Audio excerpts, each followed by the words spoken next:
Hello, and welcome to our next presentation. On behalf of the MIT CDOIQ Virtual Symposium, we'd like to thank all of our sponsors who have continued to support the symposium during this very challenging year. Before we thank our partners, we'd like to ask that sometime during the symposium's breaks that you visit our partners' virtual booths. You can also visit the Content Hub on the MIT CDOIQ website for some great partner resources.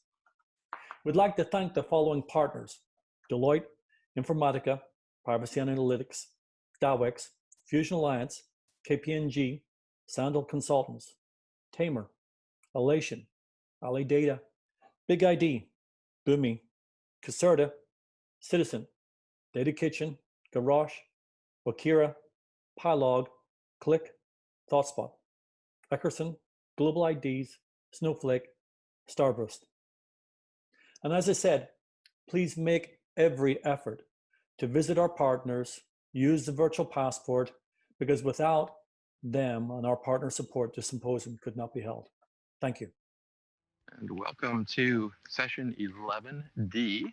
If your ticket is not destined for session 11D, then you better exit the plane as we're shutting the door. Just kidding. Hi. This is the disembodied voice of Peter Aiken, again, talking to you from Richmond, Virginia, where the internet does not really exist yet. I want to introduce a really interesting panel that we have coming up here for the hour. This is a focus on how data executives, and I'm going to put a word in here, stay employed. Maybe that's reading between the lines there. So we've got a great set of speakers here for you. The key for this, of course, is that if a data executive is going to remain around as a position, then there's got to be some perceived value.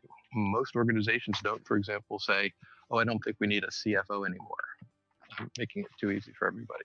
Let me introduce the panel here. We've got, first of all, Traci Gusher, who is principal with Digital Lighthouse, where her title is the AI, and I'm assuming COE is Center of Excellence leader. So it sounds like she leads multiple centers of excellence. Then we've got Dr. Sreekar Krishna, who is also principal and looks like innovation and AI enables cloud transformation. I don't know that that is a full name or a title or whatever, and I'm sure he'll introduce himself and give a little bit more. And Bob Parr, who is also principal with the Chief Data Officer with US Advisory. And again, I'll turn the panel over to you all and look forward to a really interesting session. Thanks so much, Peter. So I'll kick us off by going through what our focus of the discussion will be here today. And really, these are interconnected together. So I'm going to kick things off with a discussion around paths to value for data executives. And as Peter mentioned, this is really about how value is being driven out of data executive positions, as well as a bit about the transformation that we're starting to see in these roles, as well as some of the turbulence. Two of the areas that I'm going to talk about in those paths to value are areas that we're actually going to double click on a little bit. So you'll see when we look at paths to value, some of the areas that we're seeing data executives focus on are areas of data literacy and culture building, as well as automation and productivity areas. So I'll be joined by Bob Parr and by Sreekar Krishna to deep dive on at least two of those areas that we're currently seeing as existing paths to value, as well as paths to value that are emerging.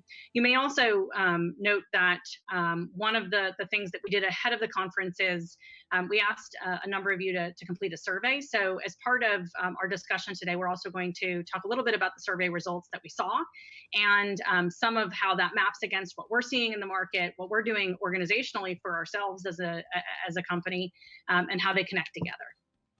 So if we move forward, I'm going to start by examining what's happening right now with the role of data executives in organizations. So the role of data executive in most organizations, or in many organizations, is coming to fruition as the role of a CDO, the Chief Data Officer. And this isn't always the title that's aligned to it, which is why we're talking about this as a data executive role versus just specifically CDOs.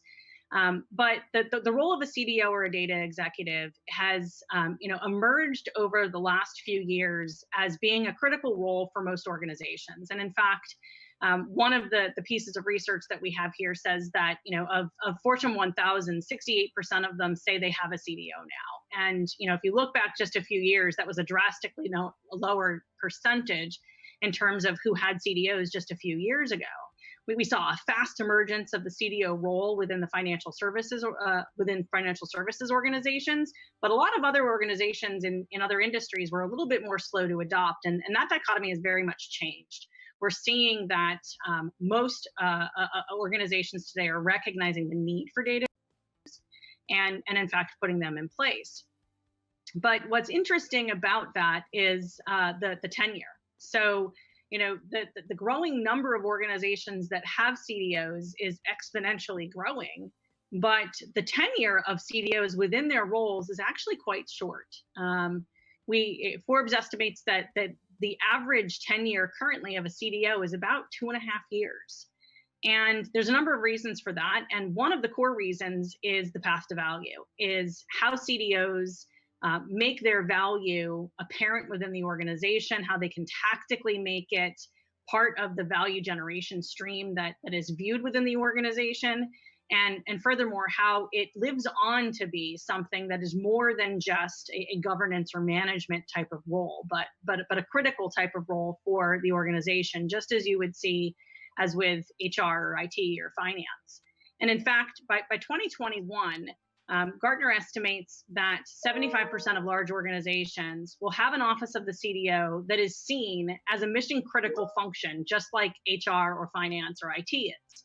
And that the role itself in terms of importance and levity within organizations is actually going to continue to rise, so much so that, that they'll be seen as critical functions versus where many data executives are seen now as urgency, but not necessarily for longevity. And that's something we're also seeing changing.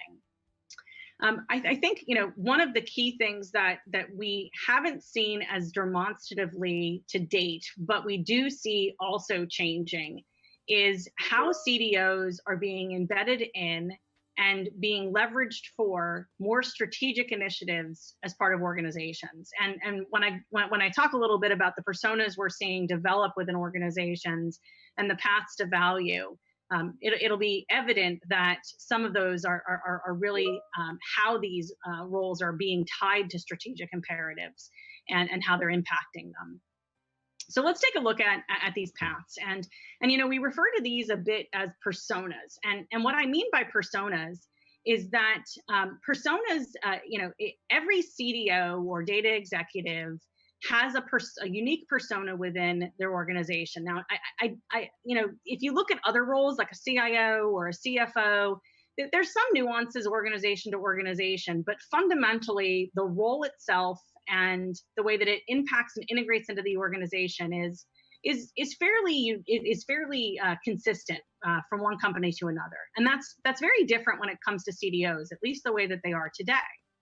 And part of the reason that they are so different is that as CDOs are starting to look for paths to value, for ways that they can prove value into the organization, they're taking different paths forward. So I'll start by talking about trusted data. Now, creating an environment of trusted data, so rooting in data governance, data management, we see that as table stakes. And this is where most CDOs or data executive roles have started from. Certainly we saw this in the early emergence of CDOs in the financial services industry, where it became a regulatory imperative to have trusted data. And so many organizations, as they kicked off data executive programs and hired data executives in, the focus that was most predominant was in creating trusted data. And I won't argue that this should be part of the role of every data executive within every organization, and you should be viewing it as something that is the foundation, or as I said, table stakes in terms of value that needs to be delivered.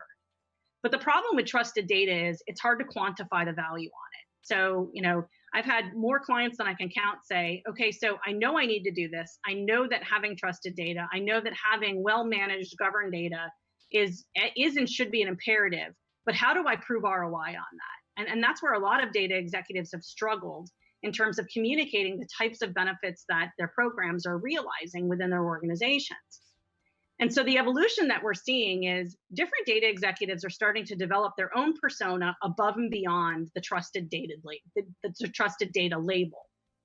And when I think about that, and kind of peel back the onion on the kinds of personas that data executives are starting to formulate, there's really 4 different areas of focus that generate 4 different types of value that we're seeing emerge over the past few years, and very much so in our current environments. So the first is data literacy and culture, and on that is driving data-driven behaviors. So one of the things that we've recognized is that as we start to capitalize on more data, because it's more available and more trusted, the skills and the literacy of the organization itself needs to change. It needs to evolve. It needs to upgrade. Otherwise, you have a lot of really great data that can be capitalized on, but there's nobody capitalizing on it. And when we think about having those types of skills in place, this isn't something that just is going to happen organically. It has to be a purpose-driven program. And out of that, we're seeing some executives expand outside of trusted data as their core focus, and also add literacy and culture building as a key piece across the enterprise. Another area is automation and productivity. So what we're seeing is that the speed to get access to data, the availability of data, the ability to utilize data quickly for insights, which will be my next pillar, is proving to be something that is imperative. So when we started looking at building trusted data programs, it was really about how do I make sure that the data is of high quality? How do I make sure that the overall trust of the data is something that it can be relied on? But the speed to get the data wasn't necessarily something that a lot of CDOs were concentrating on from the beginning, because it wasn't part of that trusted theme. But what we're seeing now is that part of the path to value for increasing the ability to have value on data programs is coming in automation and productivity. And this includes a lot of different levers. And actually this is one of the areas that one of my colleagues is going to dive into a little bit and show you some examples on. The next is insight generation. So what we're seeing emerge out of a lot of data executive offices is analytics offices. So many organizations are looking at their data now and saying, well, I need to generate value out of this. And one of the easiest ways to generate value out of this is analytics that can be used for insights. And so many data executives are saying, my path to value, the persona that I'm going to build, is one where I'm bringing data and I'm turning it into analytics. So we're seeing a convergence in some organizations where analytics is either partnering very, very closely with data to be a congruent type of value generation engine, as well as some data organizations actually developing their own analytics capabilities to drive value themselves. The last area or persona that we're seeing value being driven out of is in assets and new business models. So what we mean here is that data as an asset is something that is emerging in a lot of organizations. And you can look at it fundamentally in its purest sense, which is selling data, right? So there's actually a lot of organizations that are doing this, but for a lot of organizations, that's also a taboo concept. But at its very basic root, actually selling data is something that is proving valuable for a lot of organizations. But beyond that are different business models, different ways to interact with customers, different ways to target customers. And some of this, of course, is insights driven, but some of it is actually in the development of brand new business models.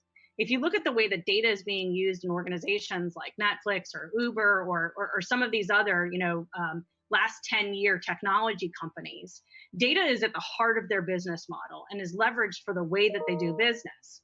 And so data executives across enterprises outside of the tech industry now are looking at how can I use data to build new business models for the organization that I'm in, even if it's completely different than the existing business models that they have, and actually even sometimes generates the need for brand new business units or brand new companies. So with that, I wanted to jump into a couple pieces of this that I've covered a little bit already, but just a few last things before we jump into the survey results. So the first is that, fundamentally, we believe that most data executives should be built on trusted data. That should be a core piece of their role, no matter what path to value or additional persona they're focusing on. And in a lot of organizations, this is exactly how it's happened, and we would recommend that it has to be in place. But there's also some organizations that have not spent the time on doing the right type of governance and management, the table stakes of trusted data.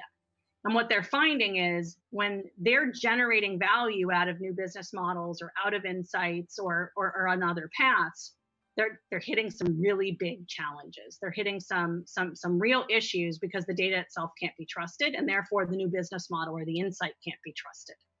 So cautionary for those that are really trying to expand their role and are trying to look for other ways that their persona as a data executive can be expanded. Don't lose sight of that trusted data as a core piece of your role and a core piece of how you're driving value. So I'm gonna double back on a few of these before we close. So what I'd like to do is move to our survey results. So we asked you, where are you seeing the current value being driven in your organization today, and where do you see it 2 years from now? And a little bit about the survey results that we had about 200 responses.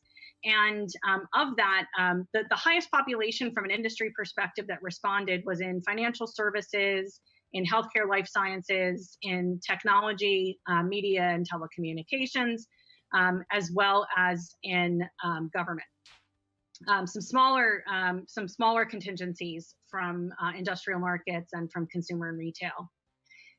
So just to give you a sizing on the type of responses we got and the industries that are behind the results. So let's look first at where you think you are today. So not surprisingly, we heard that the largest population is focused today on trusted data. And this is, one, not surprising, and two, encouraging, because it means that a lot of the organizations today are putting in that foundation. We saw the second and third highest areas of where you're focusing today on automation and productivity and insight generation, followed by similar levels in data literacy and assets. This matches with what we've been seeing from a client perspective, as well as what we've been seeing internally from a KPMG perspective. But the real interesting thing is, how is it going to shift?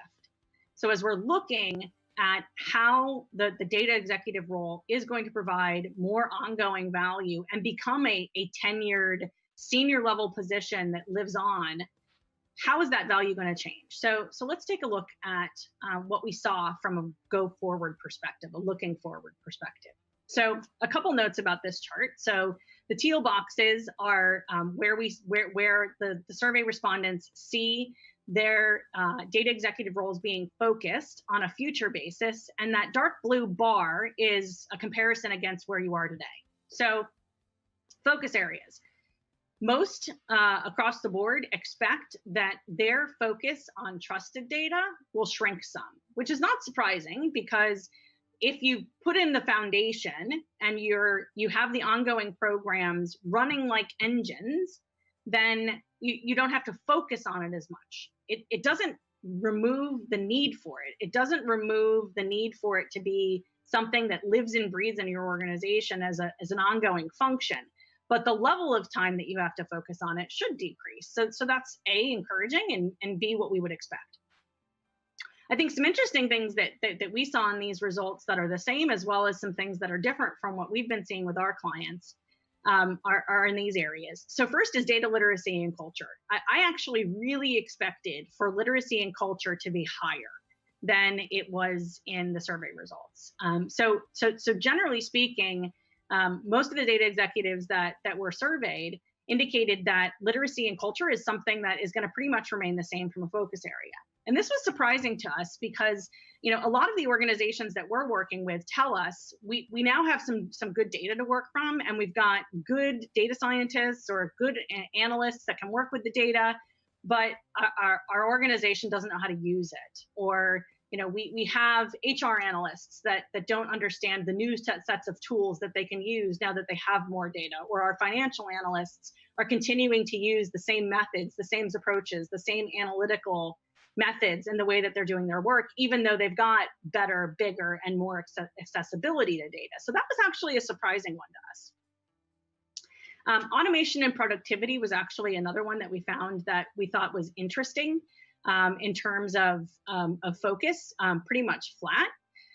But what was really interesting, I thought, was the increase in assets and new business models. And I think that is a path to value and a persona that a lot of data executives are starting to think about, because they're looking around at the 21st century enterprise and the types of new businesses, new business models, and new companies that are coming up that have data at the core of their business. And they're saying, I can be part of this, and I can do that for the organization I'm in. So an interesting spike. I don't think an increase in insights generation is anything we didn't expect. I think that likely is something that's going to live on quite significantly. So with that, what we're going to do is we're going to dive into two of these areas. We're going to talk a little bit about data literacy and automation for two reasons. One is, anecdotally, it's something that we're seeing in the market today as a big need and getting a lot of requests for in terms of support.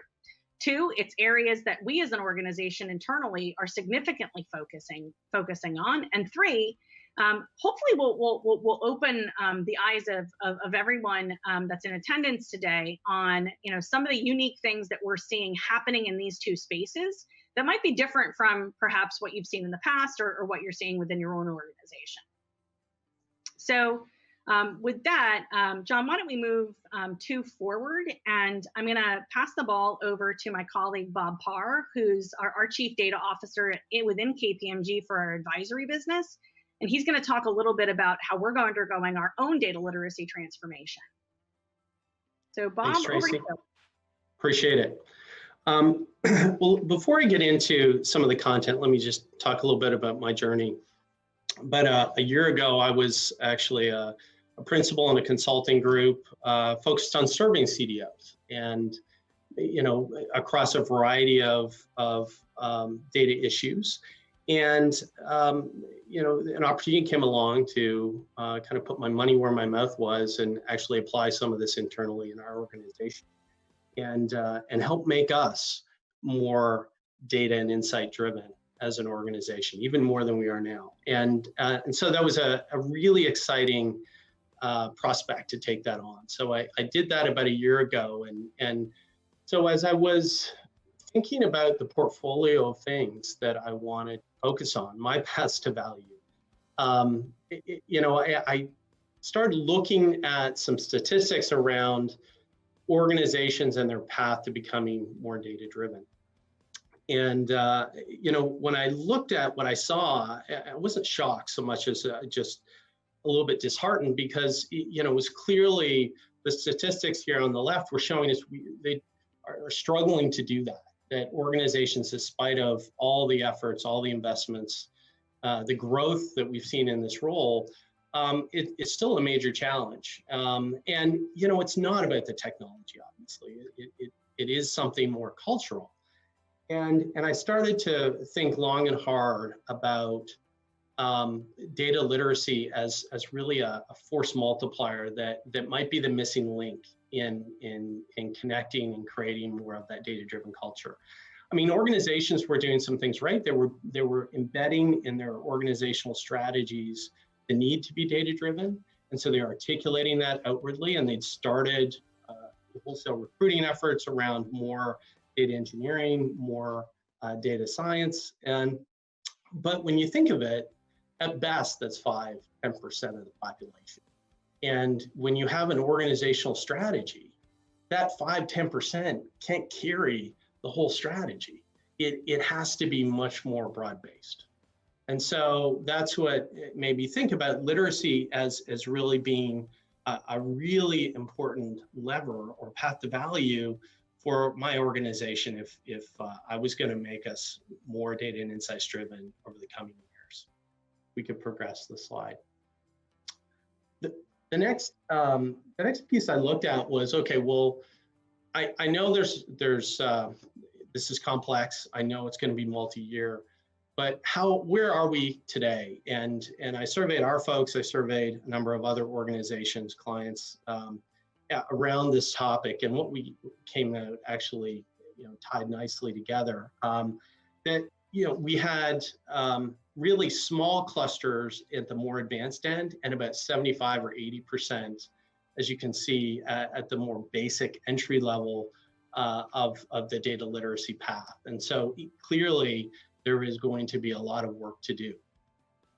But when I looked also at the data we collected, there's some bright spots, and the fact that 94% they got it. They recognized that DNA skills and the advancing their DNA skills were going to be critical to their careers going forward. And this was both inside or outside their existing organization. So people were motivated, people are engaged, and they want to grow their skills. And so I knew our data literacy program was going to have to embed some type of choice into its structure. So, very encouraged with that last piece. John, if you could advance the slide. And then, I started looking at, well, how am I going to sell this? And what are some of the value propositions of investment in literacy? And it really comes down to, these four are the ones that I kept coming back to. I knew self-service was going to be critical foundational lever to becoming more data-driven, to not rely on those central DNA groups of deep skills, because that would slow things down, that would inhibit self-reliance, and I wanted people to grow their skills and grow into that more of DNA roles. I also noticed, we had to ensure that we were not bottlenecking our innovation around data analytics. And I'll give you an example. We historically have done a lot of hackathons, and typically these are 30, 40 people. They tend to skew a little more higher end in terms of the data literacy skill sets. And we would get 8 to 10 good ideas out of a hackathon over the course of 3 days. Well, recently, since we've done a soft launch of the literacy program, we did a hackathon around COVID-19. And we were very clear to open it up to everyone.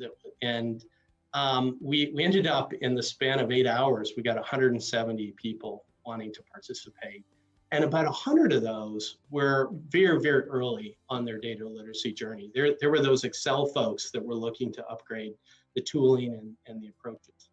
And so, and at the end of the day, we ended up generating about 38 good ideas. So 10 versus 38. I mean, it's pretty clear there's force multiplier at work there.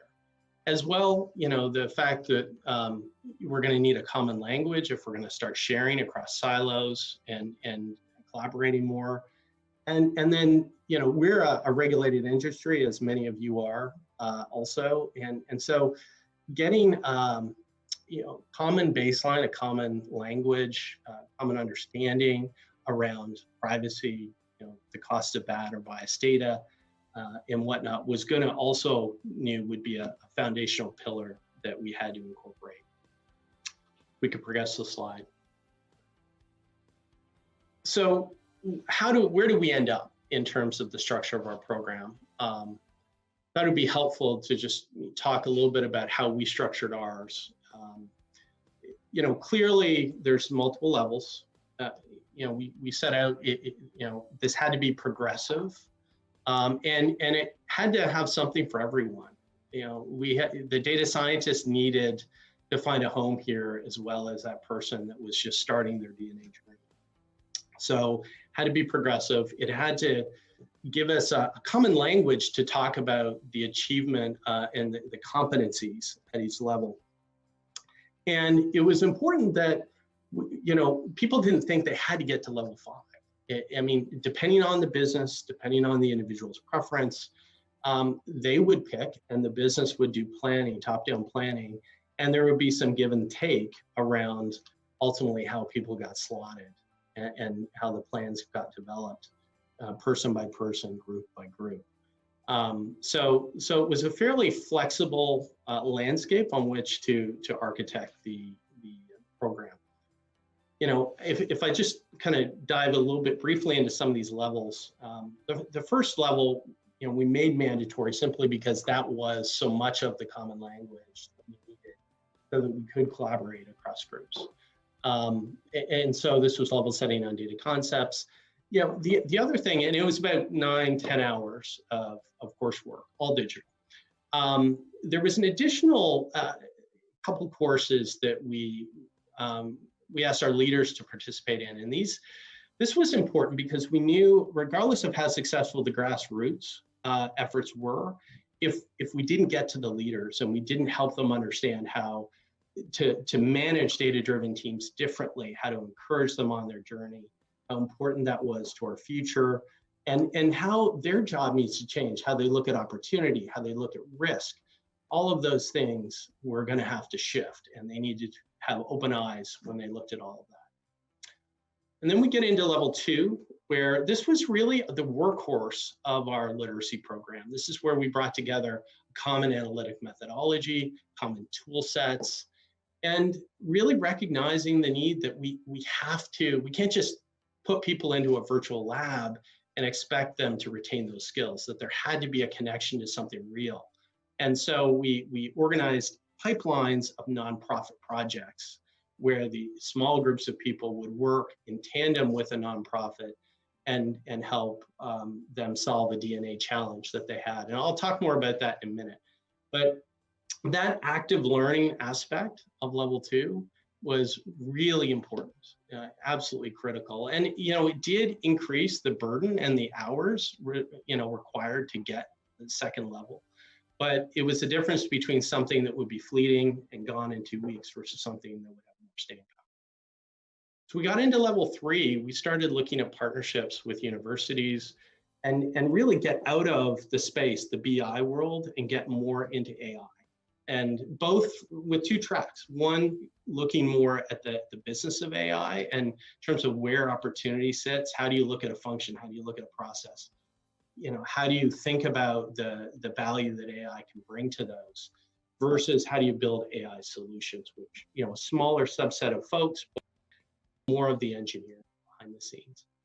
And then level 4 got into more advanced DNA specialization and academies around statistics and natural language processing and machine learning and deep learning and graph and et cetera. So at this point, you're dealing with a smaller and smaller numbers that would be enrolled in these levels. And then lastly, the level 5, which was really an R&D, almost a thesis-based component where it was supervised, and its goal is to work with an individual so they can progress an idea, an innovation, so it can be used within KPMG or with clients. You know, the channels you see across the bottom, I mean, as I said, 100% digital. That was a bit of a stroke of luck. Just, you know, we decided to do that pre-COVID, but it certainly turned out to be the right answer. We do have live components, but those have been largely on hold and will be through mid part of 2021 at least. We talked about the active learning piece. The other important component, the other important channel of learning was really the fact with level 2, really that workhorse level where we're training people in tools and methods. That's where we also assigned, you know, departmental or business level coaches, someone that could connect the day-to-day with the tools and the approaches. And so that, you know, as much as anything, was critical so that people could see how their day-to-day would change or could change as a result of this program. John, if you could move on. Now let me just, one of the aspects that I just quickly touched on was the work with nonprofits, and this takes the form of a parallel program that works with literacy. It's Data Citizens with Purpose, and develop this, as I said, as a way fundamentally to, you know, be a platform that could leverage the hundreds, and in fact, probably deal with about 1,600 nonprofits within KPMG. Community impact is a huge focus for us. Typically, how we're showing up would be physically. We'd go to events, we would help, you know, manage be on boards, et cetera. But we really hadn't structured a way to bring data and analytics support to those nonprofits. And so really that's what we're doing here. Is we knew that the nonprofits lack the skills, the capacity, the tooling to really use their data assets to respond, certainly post-COVID, to changing revenue models and constrained donations and whatnot. So I have talked to over 50 organizations in the past few months, and not a one has not had a ton of DNA needs. And so we have really been focused on building that pipeline, connecting our people with those nonprofits through structured, very discrete DNA projects, and that deliver over about a 6-week period. So it's something they can do in and around their day-to-day work. At the same time, they get to give back to their community, they learn their skills, and of course the nonprofits benefit from having greater insights on a pro bono basis.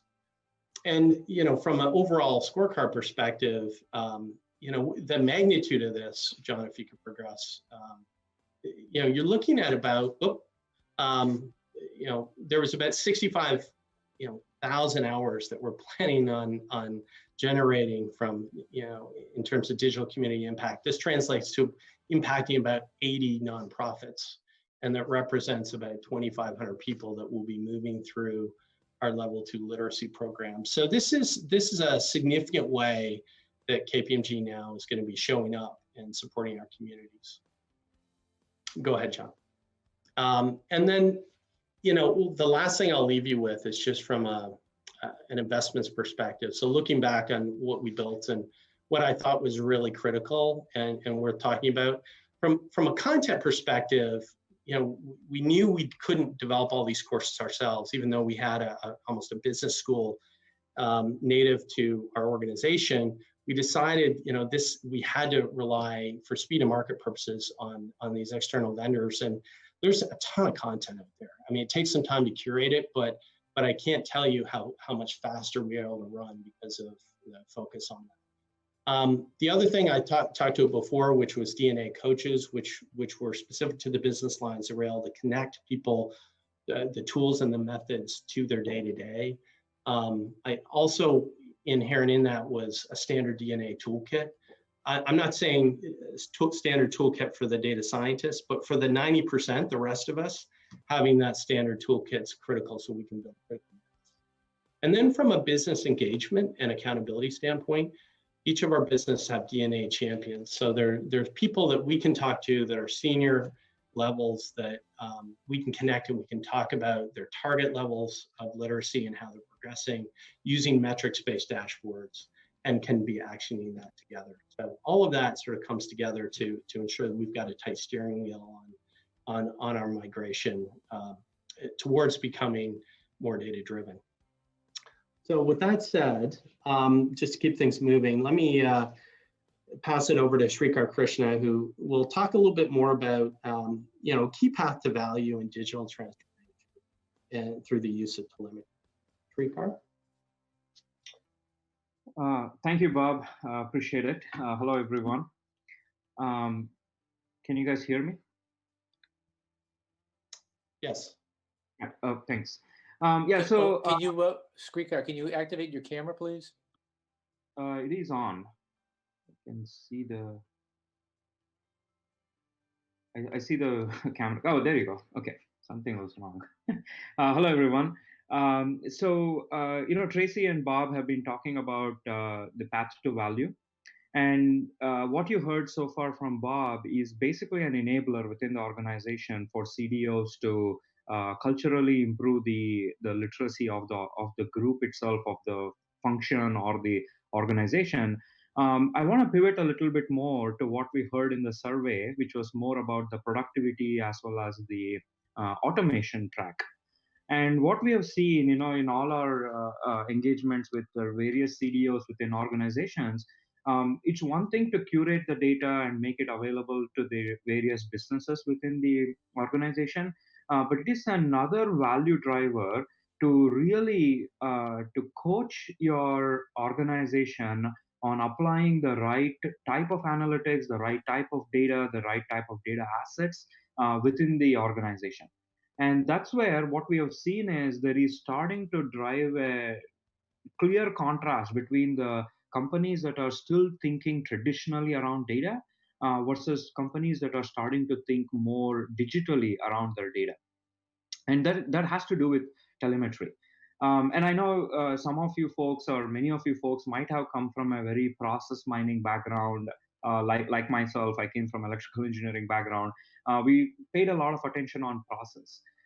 If you think about how we mined process and how we looked at processes across different organizations, what has been lacking today in the data world, at least as we see it, is this ability to overlay a digital telemetry on top of how data is moving through the organization through the life cycle of the data itself. I mean, I give a simple example on this slide. You get a business input at one end. There are breaks that happen in the journey of the data. There might be third-party data that comes in that you need to merge. There might be some back office or middle office operation that breaks the data. There might be like a subject matter expert that you need to engage, and the processes that engage the subject matter expert are very manual, and that creates a break in the data. And finally, when we talk about how do we communicate a lot of our data-driven principles, today we rely on reporting and dashboarding, and for a large part, that reporting and dashboarding is very small and focused on only the key risk indicators or the key performance indicators. But what we see is companies that are focused on true digital telemetry is incorporating the ability to assess and analyze data across the entire life cycle of it, and making sure that if there are manual processes, how do they lockstep into that manual process, get some form of telemetry to understand where problems could be occurring and where those problems could really manifest into bigger opportunities or into bigger issues. And this, what we are seeing is the kind of like the new role that the data office has to start to play, which is not only be the curated place where the data sits, but also helps the life cycle of the data to progress digitally through the organization. John, if you can go to the next slide. So what does this thing do? So how does telemetry really work? At the bottom of the graph, if you see, basically telemetry is very similar to what we do with sensors today, right? I mean, in many, and you could think of this coming from a industrial engineering background. If we think about production plants that built Ford cars, like 100 years back, to Tesla plants that are building new cars today, they are all using sensors to manipulate and understand where the operational process is moving. The same way we are seeing companies that are moving into the digital space starting to use sensors to understand where data is moving within the organization. And what it ends up doing is it centralizes the data and the process around the data in a warehouse of sorts. That means that now there is visibility to the entire value chain of the data. And this is a huge operational overhead, but we are seeing that data offices that actually take on this initiative are able to now show to their organization the value that the data is generating and the business process that is generating the data and how all of these things connect together. And what it ends up doing is you can now tie this into the 4 pillars that Traci was talking about early on. You can tie this into your analytics. So which means that now I am not taking on, if let's say I'm part of HR, and if I'm starting HR analytics, typically they struggle with consolidating the data, consolidating the reports around their people.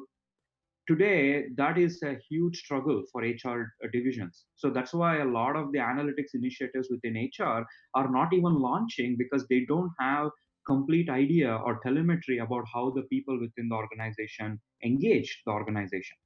But if you see some of the new digitally savvy companies, they are starting to say, I need telemetry on everything. What are people working on? How many times do they engage something manually? How many times do they engage something digitally? And they're capturing all of these things in various fashions and forms so that the business value is starting to be that we can monitor everything that the business is doing. We can get to very fast business decisions because now there is abundance of telemetry that is available around the data as well as the process that led to the data. And then last but not least, identify where cost reductions and optimizations can come because your telemetry will tell you that. And it is not just driven by intuition of the institution. And when we talk about the data literacy, that's where this underpinning comes in. Because in a lot of institutions we have seen, you walk into an organization and you ask them, hey, do you use data for your decisioning? The immediate answer is yes, because they don't want to be burdened with how do I say no or why do I say no, because I'm already using data. But when you incorporate telemetry, then the literacy part is even stronger. You can go and talk to them now about how much effort can be put into the literacy program and how it can turn into value. John, let's go to the next slide. So if you are a data executive and if you're looking at how to use telemetry, especially data telemetry within the organization, what we have seen is there are three important areas that needs to be focused upon.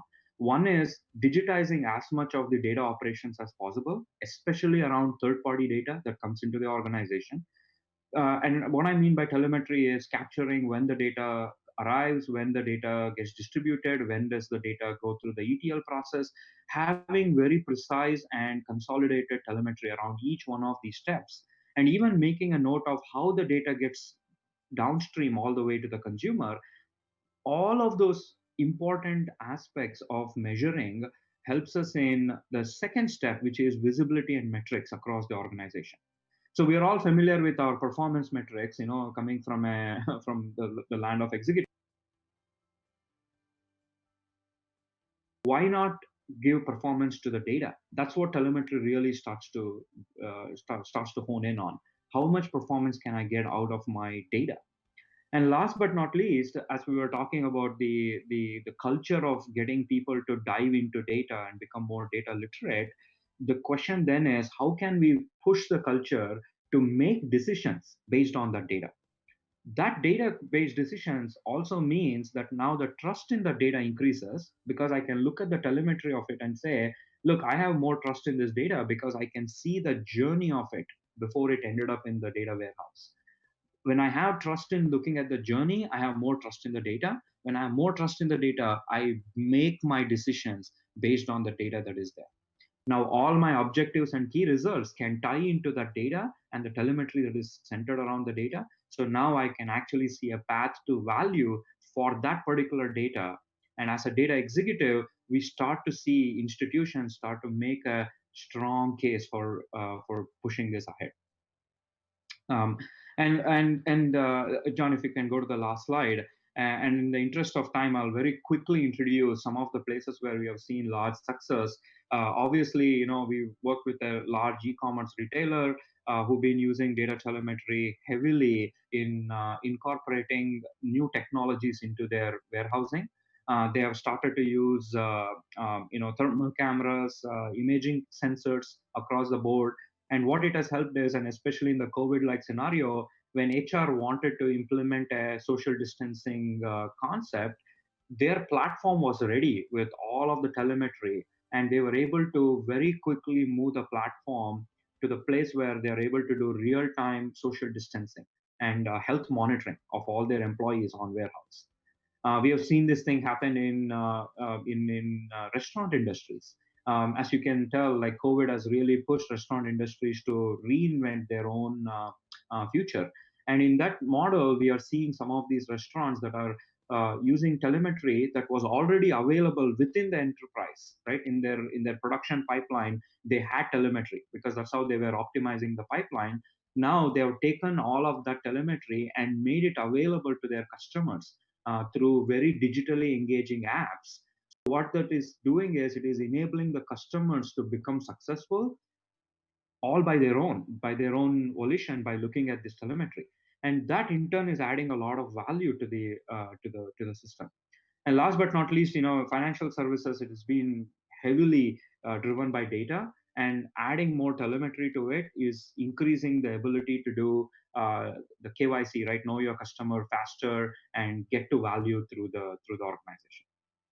So in the interest of time, I'll stop here, and we'll see maybe the new questions that come through from the client, from the audiences, will help us in taking to the next level. I think it's perfectly okay to think of us as clients. All good customers, right? So thank you guys for a really interesting set of talks. And yes, let's move straight to the questions here. I know there's a bunch of them that are sort of piling up. A couple that you could just sort of answer yes or no. First question is the title CDO important? I noticed that you call them data executives. I guess that's probably for Traci. So that's a great question. So I think that I've got two views on it. The first is that when you're really looking at establishing a position for a leader that is going to be equivalent to other types of ongoing and critical functions, that the title of a chief data officer is important. If you're going to have a CHRO, if you're going to have a CMO, if you're going to have a CIO, then having somebody that is of equivalent stature, I think, can be important in a lot of organizations. But it does, I think, tie to what the persona or the total path to value is for that role. Because so many organizations look at them differently. Many times they have multiple people serving in multiple different pieces of that role, and so it doesn't get elevated to that level. But my initial reaction is I do think that is an important title. Thank you. Yeah, I would agree. This one would go. Please go ahead. Go ahead. No, that's fine. You can move on. I agree. Super. Next question is, you mentioned active self-reliance, grow your skills. How is this tied into your measurement of path to value? So, it comes in, it depends on the stage you're in. And, in the beginning on your literacy journey, what you're measuring is just, are we filling the pipeline? Are people enrolling and subscribing, and are they getting on the literacy journey, and then over time, through as they build skills with tools, that they build skills with through the common methodologies, et cetera, then you can start to look at how are people using the data. And we've got a number of platforms and things like that where we're actually in tandem simplifying how people get access to the data, so that they can leverage starter kits and use cases and data sets, and they can bring all that together very quickly. And so the usage of those types of facilities then becomes more important. So I think the self-sufficiency is going to be measured differently over time. Right now, we're more in the loading the pipeline with literacy than we are in the latter. A couple more questions around the literacy program. Regarding your data literacy program, did you develop your own course material for engagement leaders? Pretty specific question. Yes, like. we actually did. And that was because, so I would say about 80% of it, we of levels 1, level 2, was highly leveraged in terms of vendor, but the leadership piece were highly specific to our organization. And so that's where we chose to really invest the time and really make it bespoke to KPMG. Okay. Another question on literacy. There is literacy, comma, data literacy, comma, information literacy, dash, to begin to assume that you have insight. That's a statement. How do you address full spectrum of literacy in employees? Yeah, I love that question. That's a great question. So actually, when we started out with this, it was a lot more data driven, purely data driven. And what we found was we found ourselves dealing a lot with the raw material. And I'm like, we absolutely cannot stay here. that it's critical that there's a value chain where you've got raw material, you've got analytics, you've got insights that ultimately generate action and decisions. And so we said, look, we have to deal with this whole value chain, and we can't just deal with data. But we knew in the industry, everyone was talking about data literacy, but really it's DNA and AI literacy is really ultimately what the content's based around. Thanks, Bob. I'm not sure this is a question, Sreekar, but I'm pretty sure you've got some more to say on it. The comment is, I like the idea of data telemetry as it reinforces the idea of data as an asset. I'm sorry, I'm going to read that again because I read it badly. I like the idea of data telemetry as it reinforces the idea of data as an asset and allows us to leverage digital tools to improve the data lifecycle. Again, a lot to unpack there, but I'm going to disagree. No, I totally agree, and I think that is one of the key elements that we are seeing, as I was saying, that differentiates traditional thinking about data to the modern thinking about data, is how do I convey that trust? I mean, we talked about data trust, right? The more you capture the telemetry around the life cycle of the data, the curation of it, the manual processes that touch the data, all of that adds value downstream to somebody who looks at the data and says, how do I consume it? So that's where the digital telemetry around the data process is important. Thanks, Sreekar. Somebody's asking if there's a stronger write-up, I guess, on the survey results, Traci. Sounds very interesting, and I have not seen some of the things that you presented, so seems to be some broader interest. Did you guys do a white paper or publish a academic paper? Or no, it's all trade secrets, so we have to kill everybody, right? You're still muted, Traci. I'm sorry. Sorry, I'm on mute. No, definitely not. No trade secrets in the certainly we can make available the slides that we had. I don't think that we've contemplated yet what we would do as a next step with those survey results, but certainly if we do something in the near term, it'll be publicly available. We at the International Society of Chief Data Officers would be happy to collaborate with you if that becomes useful. So maybe we'll reach out afterwards. I don't see any other questions. You guys have about 2 minutes left. If anybody wants to make final comments and wrap up and things. I don't think so. I think the only thing that I would leave the audience with is the thought that, there is no right answer on what a persona for a chief data officer or a data executive is. Every organization is different, but that the one thing that we have consistently shown and seen within organizations that have successful programs is that the closer your data program is linked to your enterprise strategic imperatives, the more successful the data program will be and the more value it will drive. Super. And I like to remind people also that while accounting has been around for 8,000 years and finally come up with what we call generally accepted accounting practices, our discipline is much less mature. And so there will be a lot more variability.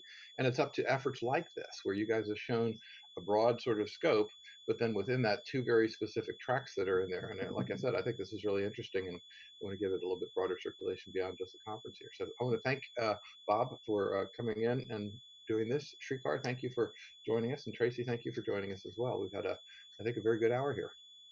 Great. Thank you so much for having us. Thanks. Appreciate it. Cheers, everybody. Enjoy the rest of the event.